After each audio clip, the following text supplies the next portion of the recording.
and a very warm welcome to Bharata First. You're watching Big Picture with me, Frank Pereira. First, let me inform you about Bharata First Knowledge Center, an initiative that will help each one of you transform the way you learn. We had our first international relations class on Thursday, and it was a phenomenal success. All those who have been a part of it have had a great time. You too can be a part of this incredible journey. Go to our website, kc.bharatafirst.com, for more details. Register now. This is the last chance to avail the early bird offer. Now, since you're here, I would like to thank you for your continued support. For those of you who haven't already subscribed, please like the video, subscribe, hit the bell icon, and then all notifications. You can also subscribe to our newsletter to get some incisive content. The Bharata First team runs a daily Big Picture quiz. Please do participate by going through the description in Big Picture videos. Here are the UPI IDs for those of you who would like to come forward and make a contribution. A small contribution that you make will be a giant leap for us to keep bringing you this content. In case you have trouble with the UPI IDs, you may also use our payment link in the description below and follow the steps.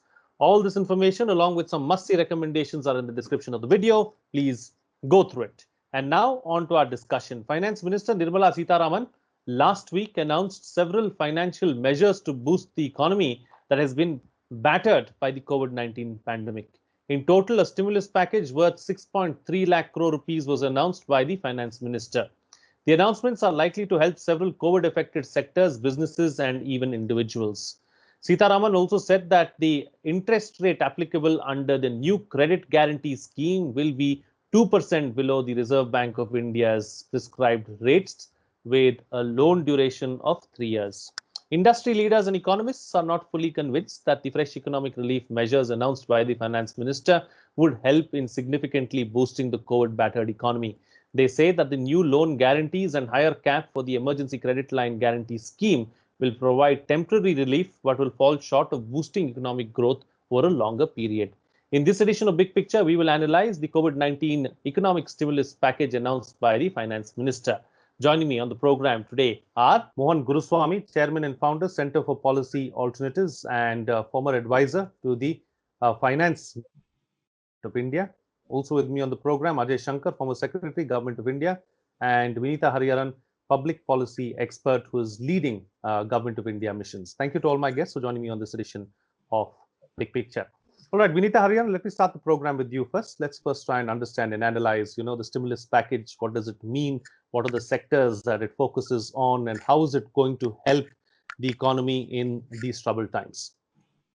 Definitely. Thank you, Frank, for having me over again. The stimulus package is an extension of the old stimulus package, of the massive stimulus package in the phase one, which was 20 lakh crore, which is almost 10% of the GDP. So this time it's 6 lakh 28,000 crore. And I believe it's a very well calibrated and measured response to the second COVID-19 attack. And it's been done after a lot of consultation with the relevant stakeholders. And it covers a gamut of sectors while giving loan guarantees to the COVID-affected sectors of the MSME and the much-needed tourism sector. It also gives a substantial subsidy element also to where it is required by welfare goods, for the welfare goods like fertilizers and the PM Garib Kalyan Anna Yojana, as well as the public health programs for pediatric care. So I think the subsidies and the loan guarantees have been well distributed where it is required, because the general critique is that, why give loans and not give grants to MSMEs and COVID-affected businesses. But then you don't have the business to be in business if you can't run a business. So therefore, this is a pandemic kind of infused proofing that's been given to the banks, so that because to allay their concerns over the mounting NPAs which they anticipated while giving loans to various small borrowers and MSMEs. So therefore, that has been allayed, and the government is actually leveraging on the high capital adequacy that's available with the banks at the moment. So I think it's a very well studied and well calibrated response to the second COVID-19 pandemic. And we should also remember that, of course, it was a very intense attack which took the whole globe by storm, the Delta variant that we experienced. But at the same time, the lockdowns, where we have learned from the past, without having intense lockdowns, we've had micro containment measures. So therefore, the impact on the economy has not been as much as it was in the last year. And so I think the response has been adequate, and also it's over and above the 34 lakh budget announcement that happened recently in 21-22, which also has a slew of welfare measures for various across the gamut of the development sector. Absolutely. All right. Mr. Guruswamy, let me come across to you now. Let's talk about the stimulus package. Do you feel that enough has been done? Is it going to spur confidence amongst the people and investors both to start spending, start investing as well? We must get the nomenclatures right. The stimulus means deficit financing, that is creating more money and bringing it into the economy. Wherever there has been stimulus packages announced, in Japan or America or Britain or Germany or wherever, new money has been created, brought into the system to generate demand. And that is what is known as an economic stimulus. Increasing credit or giving a few ratios here, money supply doesn't increase, money remains the same. Now, to call this as a stimulus is wrong. Just like, calling money conversion into a demonetization is wrong. See, what this government is doing is taking all terms from here and there and applying it somewhere else. So we must get that right. When you say 20% of GDP, the actual stimulus in cash, new cash, put into the economy was 1.6 lakh crores, not 22 lakh crores, which is wholly absurd. The finance minister has been claiming this again and again. The government is wrong, which is why in all the countries who gave stimulus packages, there has been a resumption of GDP growth. With this 20% GDP stimulus, you had a minus 9.8% GDP growth. That means, you actually, if you didn't have this in-court stimulus, you would have been minus 30% GDP. So I think we've got to get some of these things right. What she announced yesterday is also not a stimulus. It is a little more, the credit ratios have changed. Money is already in the system. The problem here is not manufacturing. The problem is not the MSMEs are not able to produce more. 73% of all MSMEs made a loss last year. This data is out. Now, what you have a problem is with demand. People are not consuming. And the bottom half of the economy is just not consuming. Because they've been driven out of the urban markets where there were migrant laborers. They've gone to villages. There's no demand in villages. So there is untold of hardship. Age expectancy of life at birth is also coming down. It means there's something serious happening there. Number of people under the poverty line have gone up. Almost 35% of the population now lives below poverty line. So you're going to elevate that and then generate demand from there. Demand starts from the bottom. There's no point giving money to the members of the CII and saying they will generate demand. They only create demand for more money to be sent abroad. I think we've got to get all these things that you create money, bring it to the system, therefore give people jobs, let them consume, and that's how the cycle begins. That's what was done even in the Great Depression. People are writing public policy rules differently. It's a question, there's a mindset here. That is, you can't give anything free. The chief economic advisor, I heard him speak after the budget, he said, there's no such thing as a free lunch. What does it mean? When there's a crisis, you give free lunches. And there's no such thing as trickle down. Trickle down is a bogus theory. It's been disproved all over the world. Professor Galbraith, who I studied under, said trickle down is like feeding oats to the racehorses so that the sparrows can pick the dung. Trickle down doesn't work. It's not worked anywhere. It's only found a revival in India. We've got to realize the gravity of the situation. You're not going to get a GDP growth this year also. Everybody is slowly backing out. World Bank is pulling out. IMF is pulling out. They're saying, no, it's going to be, we're recalibrating it. How can GDP go up if there's no demand? Demand has fallen in all sectors. You take motorbikes, tractors, cars, anything, packaged food. You ask the biscuit manufacturer. You ask the ceiling fan manufacturer. Everywhere has gone down, except in certain sectors where a lot of this new money is moving over. Because, it's a worldwide trend, so we can say it's a universal trend, where the trillionaires, billionaires are increasing. And so also in India. They had a 37% growth last year, whereas the below poverty line went up to 37%. So I think you really got to get a fix on what stimulus is and do a real stimulus. Then you will see results immediately. Otherwise, you will see right. Points taken. Let me take the points that you're making, Mr. Guruswamy, with Mr. Shankar, who's been listened to both the panelists patiently. Mr. Shankar, let's hear your thoughts on the stimulus package and where it is and where we need to go. The stimulus package is a very welcome development. Let me begin by saying that. Because at least the government has recognized that the second wave has created considerable pain and considerable dislocation in the economy. So the earlier premise was that what was done last year was adequate. And once the fear of COVID comes down and economic activity comes to normalcy, we will see a sharp increase in growth of the numbers. One can debate 11%, 10%, or whatever, but a certain kind of V-shaped recovery, at least, to get back to where we were before the pandemic.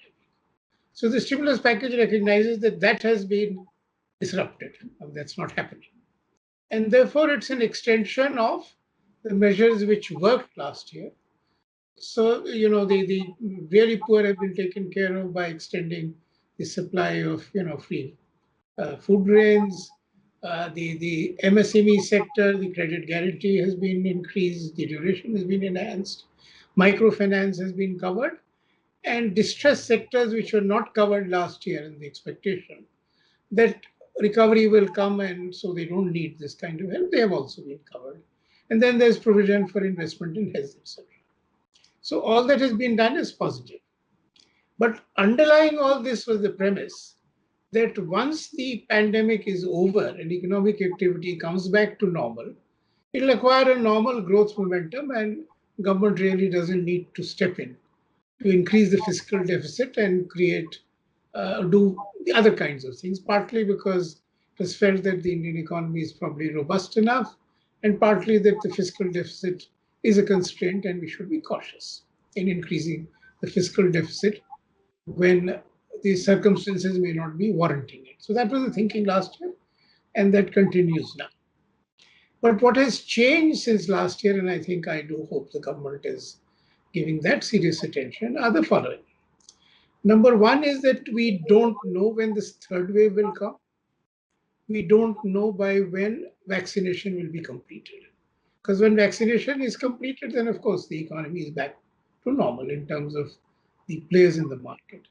Similarly, if the third wave is mild and doesn't lead to modest lockdowns, leads only to modest lockdowns and not major ones, again, we'd say the economy is back to normal. But even as we inch back to normal, one factor is there that the confidence of people, individuals as well as market players, is far lower than it was a year back. So that's a reality we have to recognize. The second is that, again, because of the pain over a year, a huge number of players in the market have been losing money or are living on their savings. Incomes have fallen, jobs have gone down, etc., etc. So the economy is in a slightly more difficult position than it was earlier. Added complication is that we are seeing inflationary pressures and trends. So managing the economy today or taking sensible decisions is much harder today than it would have been, say, if this second wave had not happened. Now, the unanimous view amongst those who have not been in government since last year has been of two kinds of additional interventions from the government. One is greater relief to those who lost incomes or jobs through direct cash transfers. And the other has been that we need a major demand stimulus because even if the economy comes back, the demand will not revive to give us sustained high growth. It may revive to extent to get us back to where we were before COVID. Now, both will cost money. So obviously it's not an easy choice because you can either do, direct income transfers and spend a lot of money there, or you can try and spend money to create demand. So it's a difficult choice, but some balance needs to be struck. But I do think that the time has come for serious consideration on how to create demand with a big bang. And to do it, recognizing all the fiscal constraints that are there. So there are only two short points I'd make right now. One is that there is this huge pipeline of infrastructure projects, 100 lakh crores or something. And there is the announcement of having a development financial institution. So the sooner some of those projects are started, contracts are awarded, especially in the construction sector which is spread across India, and the projects are financed either directly through PSUs or the budget or through SPVs, which get almost 100% financing from the development financial institutions, you will get a huge spurt in demand. So that is one. The second is to look at regulatory measures or policy measures which will get the private sector to invest and create demand without direct pressure on the fiscal space of the government. So one example could be like if you really rolled out the electricity charging infrastructure for EVs across all major cities aggressively with say 100% government guaranteed debt, and you created saturation, then demand for EVs would pick up very rapidly. And if demand for electric vehicles pick up rapidly, there is a multiplier effect across the auto component supply chain minus the internal combustion engine.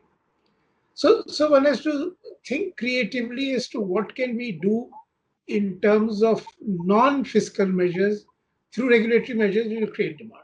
So I'll give you just one more example in right now. Now there are a whole lot of consumer goods which come from China because they're cheaper, but they are being made in India. They were being made. I mean, the quality here and there can certainly be improved, but improving that quality with government support would cost very little. But if you were to raise import duties, then the domestic supply will rise to meet existing demand. So you will create lots of jobs. You will also get some revenue for the import duties you impose. Now, I'm not seeing a systematic approach of thought on these lines. We impose import duties when some big player comes and goes for anti-dumping duty and he gets it. But the broad spectrum of consumer goods where the Indian manufacturers are either small or not very large or not very influential, I think there is a case for looking at them, giving them import protection through higher duties, and giving them soft credit, government guaranteed credit, equipment on hire purchase, leasing to modernize and expand capacity. That could have a huge impact in the short run. Thank you. Absolutely. Very, very good points there made by you, Mr. Shankar. Let me take the discussion forward now with Vinita Hariharan. As the government is concerned, what are some of the constraints? Also, how much of hand-holding can the government do at a point like this? Because there are fiscal constraints at the end of the day. So how can we strike a balance really between the two? Yes. I think the measures that have been taken now, the second stimulus, or if you don't want to call it a stimulus, or the response package that the government has designed, is it's a tightrope kind of a balanced approach, I would say, without neglecting the have-nots. Also giving stimulus or giving impetus to the growing economies or the growing sectors of MSMEs and other COVID affected sectors like tourism. So I think it's a well balanced approach to a response measure that such a challenged and diverse country like ours can possibly give. We cannot compare ourselves with advanced economies of the world like Germany, which has given huge fiscal stimuluses, we understand. So taking cognizance of our varied structure and the federal structure, the cooperative federal structure in which we function, diverse states and different micro canvases within the country. This is the best, I think, stimulus or a response package that the government could have designed. And we also have like mentioned, we also have challenges of the fiscal roadmap. We need to get our deficit down to 4.5%, and we also have a debt of almost 90% of our GDP. We're going to our debt to GDP ratio of almost 90%, which is worrisome. Therefore, the government has taken various factors into account. So the best thing that we could do at the moment is leverage on the, like I mentioned, the liquidity available with banks. And therefore, as a policy, as a macro level central government response, I think this is more than adequate. Also considering the various welfare schemes that the government has in various sectors, from you name it, and you have a welfare scheme in place with huge budget provisions. So I think the government of the day has done enough in terms of budget announcements, also a large thrust in infrastructure investments. So now the job ahead is to get these programs, functioning, get them implemented well in the state government. So a large responsibility also lies with the state governments to implement the public programs, the central government and centrally sponsored schemes that the ministry or the central government is providing to the states, and also improve their GST collections, and also look at widening their revenues, resource revenues, not just depend on the central government for transfers, but also look at widening their own resource revenues, because there's a huge devolution of funds even through the 15th Finance Commission and through the public programs. So the challenge ahead lies in implementing these programs in a fast-paced manner. The responsibility lies equally with the central government, as well as with a large responsibility lies with the state governments to take these programs to the last mile and to help the beneficiaries to access these loans that are being given by the banks. That's the last mile hitch that is there in the country today. Although we are moving towards digital platforms and getting the databases on the national portal, getting the informal sector onto the formal sector, there's a lot of measures for that. Formalization of micro enterprises is a big, huge 10,000 crore program announced by the Food Processing Ministry to get informal micro food enterprises into the formal sector. And even the latest measure of supporting the lending, on lending to the microfinance to the small ticket borrowers. That's a huge step in supporting the MFIs, which has a huge market as far as the small borrowers are concerned. And it also gives a provision for controlling the interest rates that the MFIs were charging 24% in previously, but now there's a cap that's been given by the RBI. So that way, I think it's a very well balanced and structured response. And we need to really work on getting the last mile strengthened in terms of devolving these funds and ensuring that the last mile beneficiary gets best use of these public programs.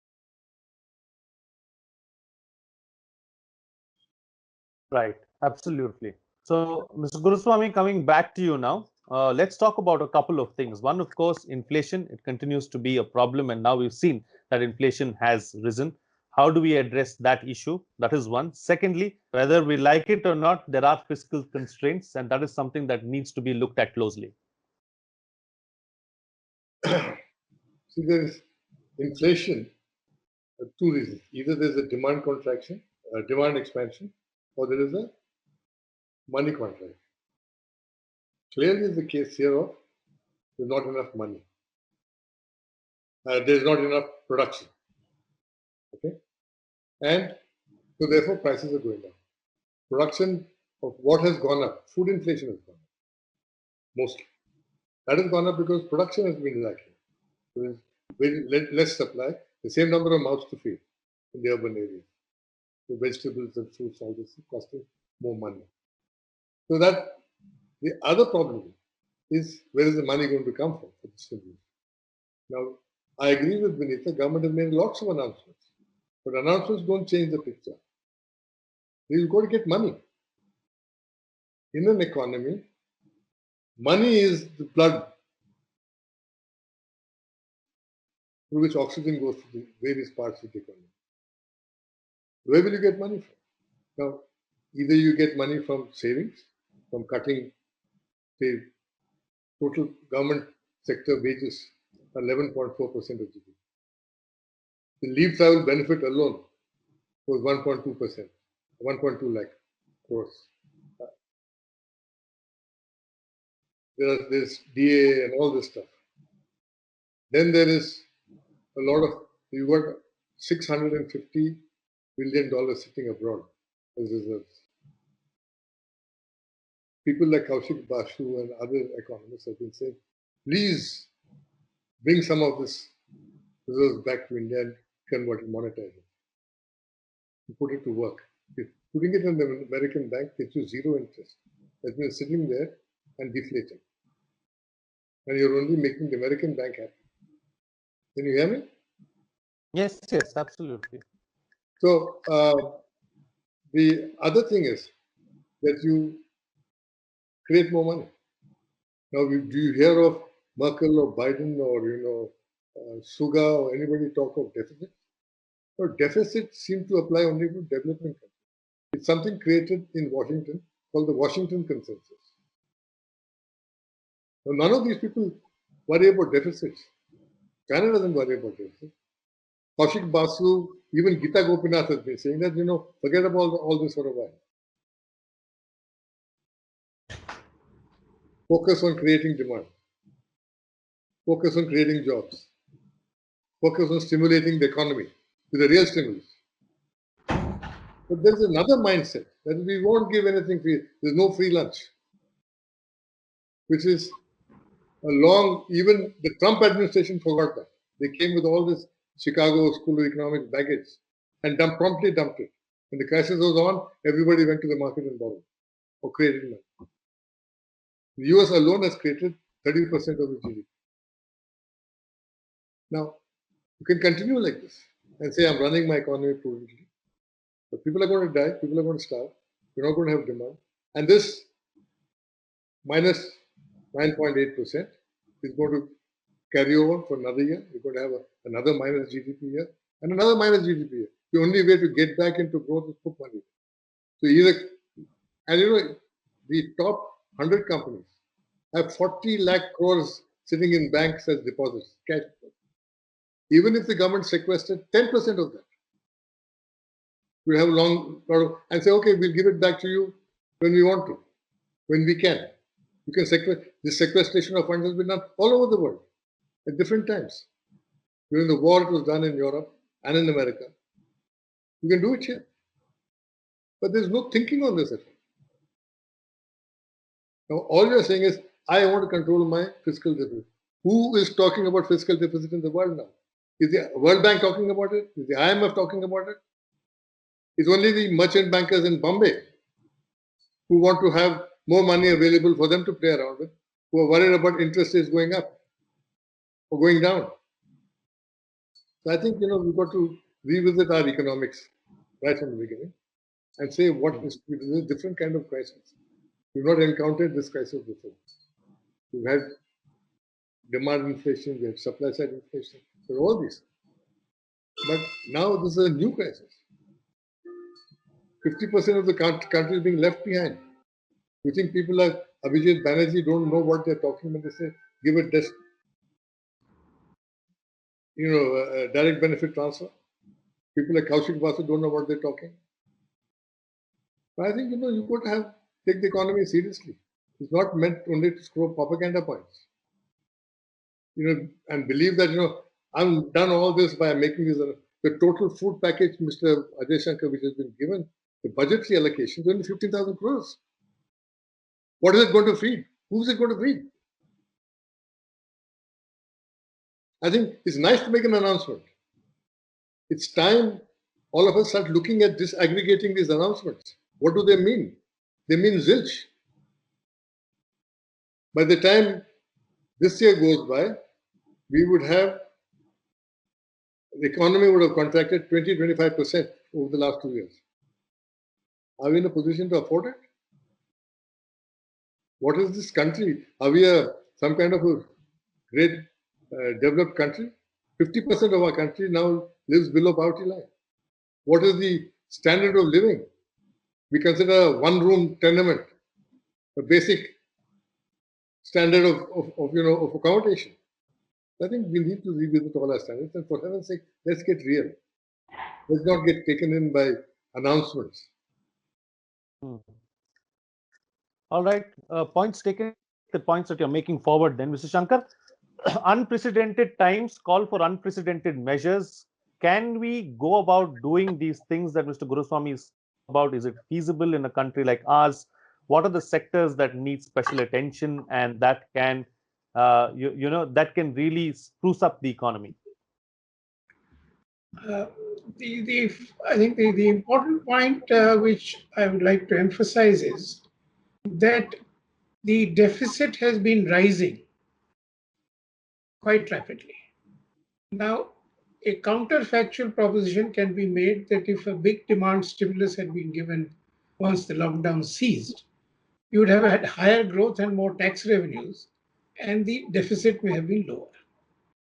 So I would say that the one thing which everybody needs to focus on is how do we create demand as soon as possible, because there may be enough money with large corporates, there will be enough money available which can be taken under guarantees, and rest of the world has more than enough money. So FDI can pour in. But all that will come in only if there is demand, and the demand which generates a business case for investment. So I think the entire focus has to be on how do we generate demand, one, what orthodox and what unorthodox policy measures which we can take to generate demand as quickly as possible and as short run as possible.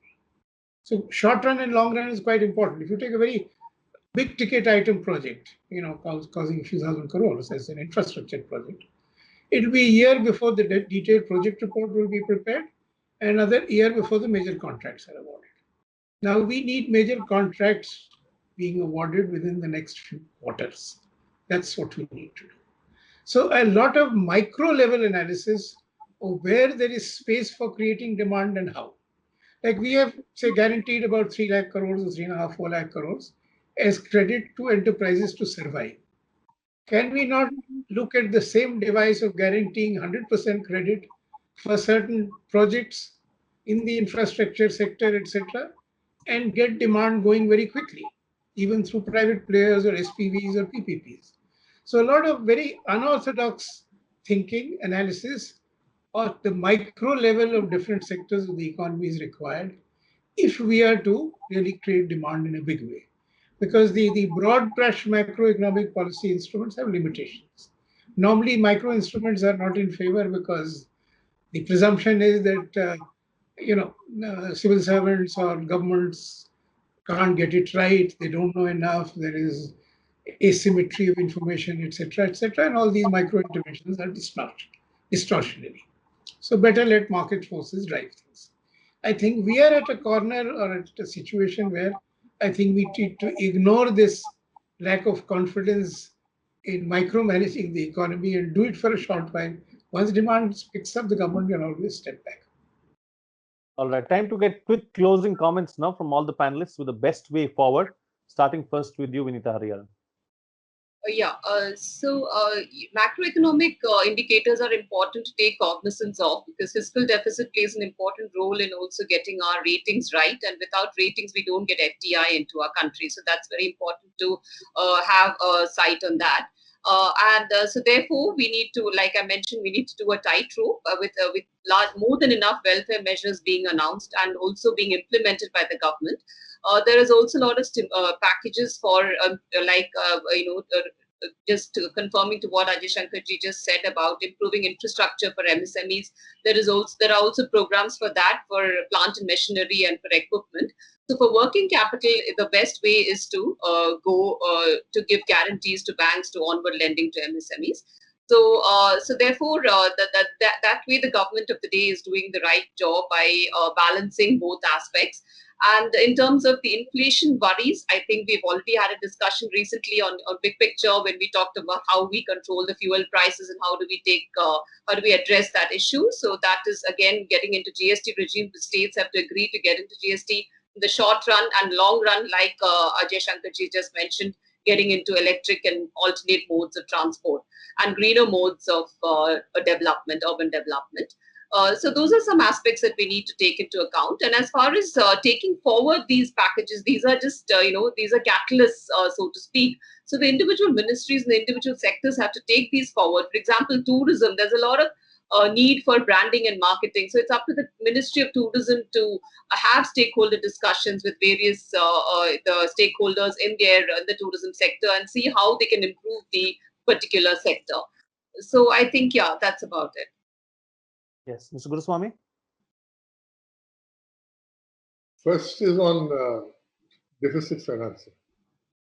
Moody's rating will be lowered, so FDI won't come, which is, I think, quite absurd, because 68% of our FDI is Indian money, which is round tripping back. Where is this money coming from? Coming from Mauritius, Singapore, Cyprus. It's all Indian money. Look at all the people who recently, it was in the news, all these companies who are investing in green energy here. All of them are round tripping money. One particular business house was examined, and it was revealed that where this money was coming from.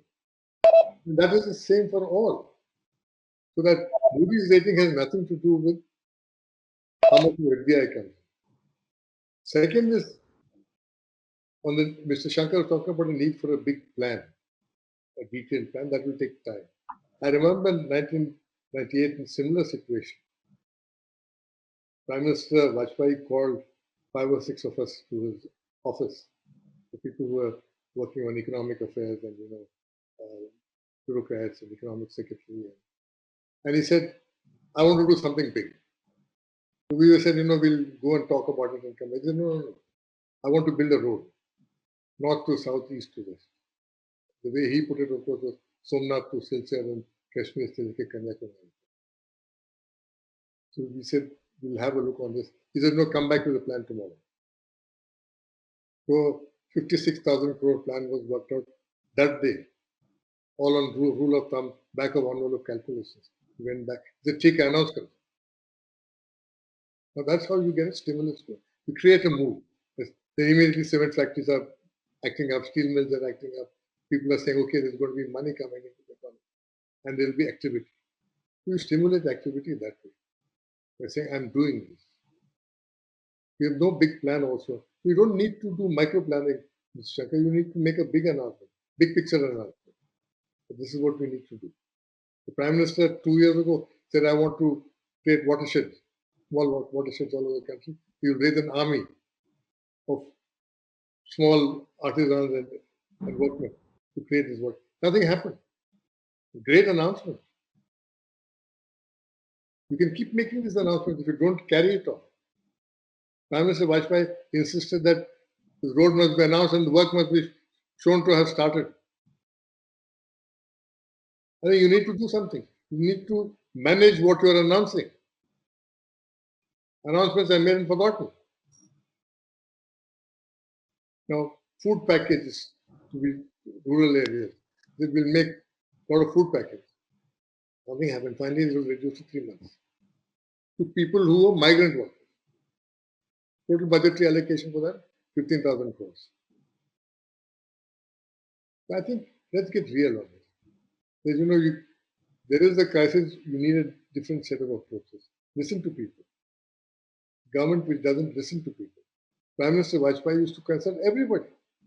Talk to members of parliament across the aisle. Call them over. Call people to his house for discussion, for tea, and say, what do we need to do? You can't run a government in a silo. All right, and Mr. Shankar, close the show for us with your concluding remarks. I would agree with Murthy that we need the big bang. We need the big bang to create the mood, but we also need micro level to see demand is generated soon enough across a very wide spectrum, because we are in an unprecedented crisis. A small point on the rating agencies. I am very clear in my mind that if growth picks up and we don't let inflation get out of control, the rating agencies will treat us favorably. And FDI, the kind we actually need, is the one which comes for a business investment in a greenfield project. And they look at the returns on investment. They're not that bothered about rating agencies because we are a large country who've been around and whose presence in the global economy is now reasonably well recognized as a good, stable presence. So I think we should not care so much about the fiscal deficit and how rating agencies will react. Our primary objective should be to get growth back, and growth back with a big bang as soon as possible. Everything else should be secondary. And in the last panel, I had also said that if you get the right kind of growth going, then even maybe the inflationary pressures may ease. So I would again end, these are unprecedented times. The economy has not been in such a severe difficulty in living memory. We need to go ahead with all the policy instruments we can to get the big bang demand growth that we need. Thank you. Absolutely. All right. On that note, then I'll call it a wrap on this edition of Big Picture. Thank you to all my guests for joining me on the program and putting things into perspective for us. Well, what's coming out of this discussion is that the stimulus package is welcome and a step in the right direction. However, there is a lot more that needs to be done. These are unprecedented times and calls for strong measures. We have to continue that we can on the policy front and spur up the economy. Once we focus on the GDP, all other issues can be addressed. The big concern is the third wave of the pandemic and how severe it may be. That will have a massive impact on the economy. Well, before I go, let me inform you about Bharata First Knowledge Center, an initiative that will help each one of you and transform the way you learn. We had our first international relations on Thursday, and it was a phenomenal success. All those who want to be a part of this journey can go to our website kc.bharatafirst.com for more details. Register now. This is the last chance to avail the limited period early bird discounts. Thank you once again for your continued support. For those of you who haven't already subscribed, please like the video, subscribe, hit the bell icon, and then all notifications. You can also subscribe to our newsletter to get some incisive content. The Bharata First team runs a daily Big Picture quiz. Please do participate by going through the description in Big Picture videos. Here are the UPI IDs for those of you who would like to come forward and contribute. A small contribution that you make will be a giant leap for us to keep bringing you this content. In case you have trouble with UPI IDs, you may use our payment link in the description below and follow the steps. All this information along with some must-see recommendations are in the description of the video. Please go through it. That's it from me. See you again next time.